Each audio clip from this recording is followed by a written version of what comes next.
belajar ini, belajar kesadaran gimana kita itu bisa menyikapi kerohanian dan kejiwaan kita itu bagus.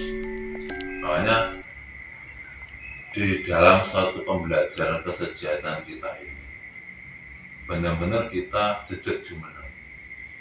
Jejak jumeneng itu tidak mayang menoleh. Manunggal sejatinya tunggal itu bisa dikatakan jejak jumeneng, orang mayang menoleh.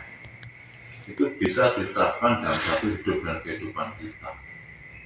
Jika ada orang yang mengartikan orang mayang menoleh itu nggak bisa diterapkan di suatu kehidupan kita ini, berarti itu harus banyak belajar lagi. Kunci utama itu tidak mayang menoleh. Jadi itu adalah ucapan leluhur kita sebenarnya. Jadi orang mayang menoleh cara bahasanya no, ajaran kesejahteraan ini jumeneng. Jadi jumeneng awake dhewe manunggal sejatinya tunggal seperti itu.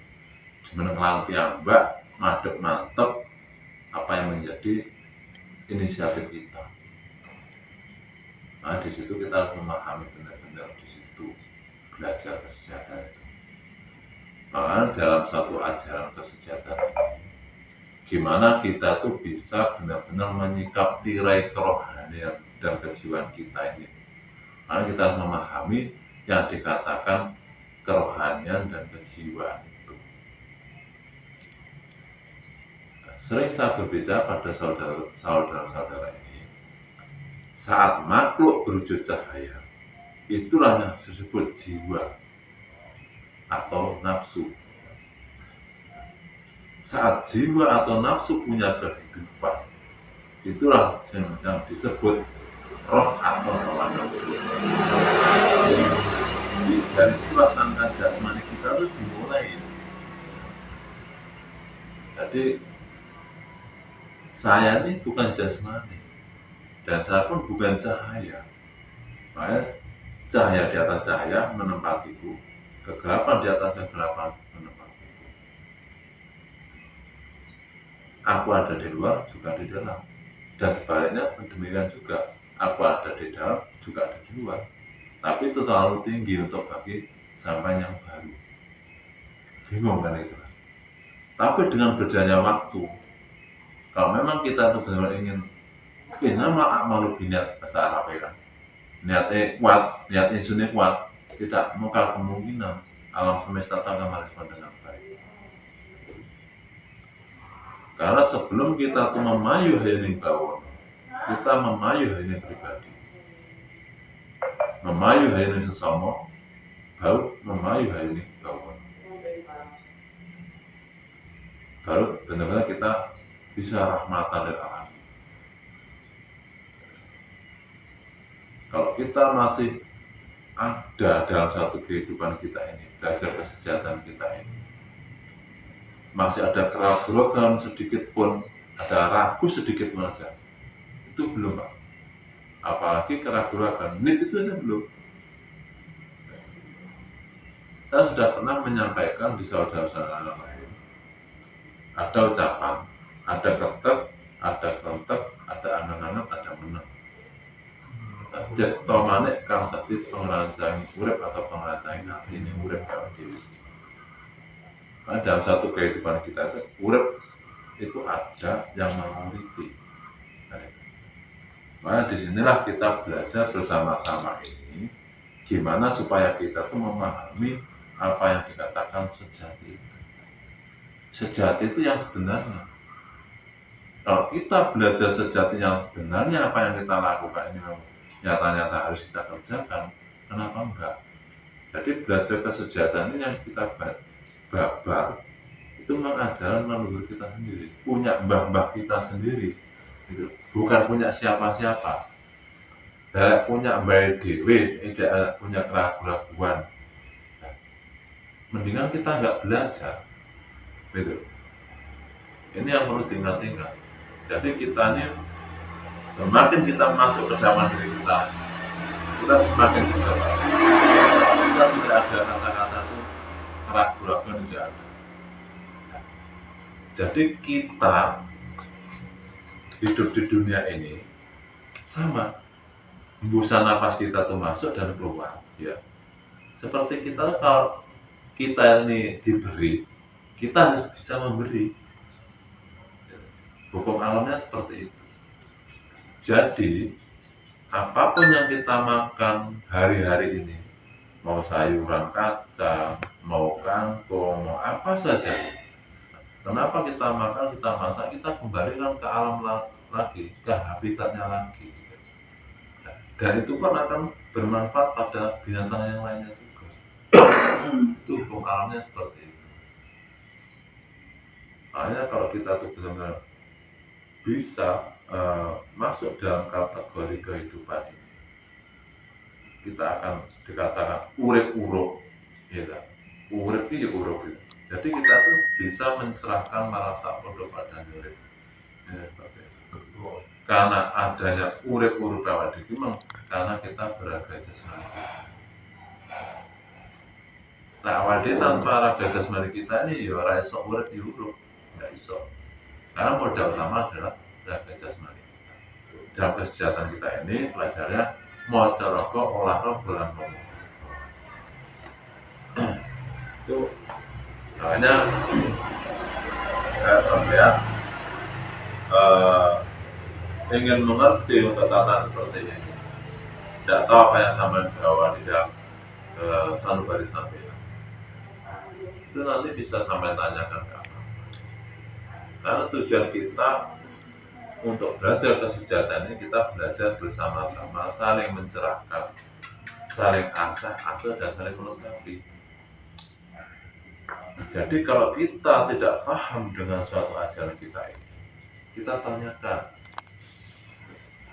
Yang menjadi unek-unek yang mengganjal pada diri kita ini, ya kita sampaikan. Jadi supaya kita tuh lebih real. Nah, intinya gimana supaya kita tuh memahami itu semua. Seandainya sama memang benar-benar niat insun belajarnya tenanan, nanti misalnya waktu saya nggak ngajak, itu terserah sampean. Sejauh mana sampean untuk mengerti diri sampean sendiri. Ya sih. Jadi kalau kita masih niat belajar, kita jangan tanggung-tanggung belajarnya. Apalagi jarang nggak muncul kayak wicaksana ini. Nah, itu nanti malah tidak mendapatkan pencerahan. Ya. Akhirnya terganggu dengan akal pikirnya. Ya di situ. Ya, seharusnya pelajaran itu semakin berkembang, tidak berkembang. Jadi nggak ngerti apa yang ditanyakan. Jadi harus selalu kita tuh saling mencerahkan. Makanya ada asah, asuh, dan saling melengkapi.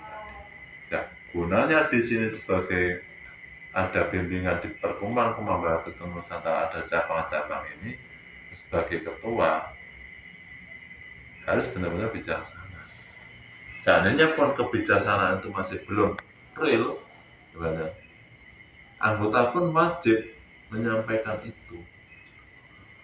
Jadi saya pun intinya lolos gitu. Sebagai ketua itu tidak akan tidak akan mempunyai pemikiran yang enggak. Justru sebagai ketua ini harus semakin bijaksana. Jadi ajaran kesejahteraan ini semakin kita tuh direndahkan, semakin kita tuh dilecehkan, semakin kita dihinakan, dan disitulah saat kita derajat kita akan naik. Itu udara seperti itu. Nah, disitulah kamu itu tata enggak dengan goncangan-goncangan ini kan. Jadi semakin kita bisa menerima dengan lapang dada, terus bagikan alam semesta. Bagikan alam semesta itu banyak kalau kita gambarkan. Bisa dikatakan astobroto. Jadi kalau kita bisa dengan menerapkan sifat astobroto itu, asto itu waru, broto itu laku. Jadi lakune Gandhawa, lakune Maruta, angin, lakune Dana geni, lakune samudra, lakune matahari, lakune rembulan, lakune himandra, lakune kartika, bintang. Ya seperti itu kita. Meskipun kita dihujat, difitnah apapun, kita tidak akan terpengaruh itu semua. Karena kita sudah alam. Gitu. Makanya sudah tak jelaskan, orang yang sudah tercerahkan itu kesadarannya sudah bisa merangkul alam semesta. Bagi mereka yang tahu, alam semesta itu sudah menjadi tubuhnya. Sedangkan perwujudan badan fisik kita sebagai ekspresi akal semesta. Sedangkan batin kita sebagai ekspresi realita yang tinggi, kita bisa memakai kuasa dan menang di atas kelas dan asing. Dan ucapan kita sebagai kebenaran dan ucapan kita dari juga ada kekuatan sabdo tanpa kontrol. Jadi disitulah kita belajar bersama-sama ini gimana kita tuh bisa menyampaikan apa yang kita sampaikan. Mulai kalau kita bisa mulat sarana ngrasawani dari ulu kulit darah daging tulang tusuk merana di jantung paru-paru di ginjal paning ngapang-ngapang ucapan rasa akal pikiran dan semua kita terima di situ, dan itu ada piranti-piranti yang ada cara kerja. Pastinya kita akan lebih sadar. Semakin kita mempunyai prasangka buruk pada siapapun juga, bahkan jin, setan, iblis, gimana, bakteri, virus, cacing yang ada dalam diri kita ini, itu semakin jauh dari sifat kesadaran kita. Jangan kesadaran kedewasaannya belum. Karena apa? Sekabehnya malaikat, nabi, wali, jin, arus, setan, yang pepayangan yang ada di alam kasnyatanya ada saudara kita. Semakin kita berprasangka kepada makhluk yang lainnya, itu semakin kita tidak harmonis. Kita tidak bisa menyeimbangkan, tidak bisa melaraskan dan menjadikan harmonis pada diri kita. Berarti kita lepas dari hukum alam namanya. Karena kita sudah alam, gitu. Kenapa kita benci gitu? Ini seperti itu. Pelajaran ini santai aja belajar. Jaga Allah.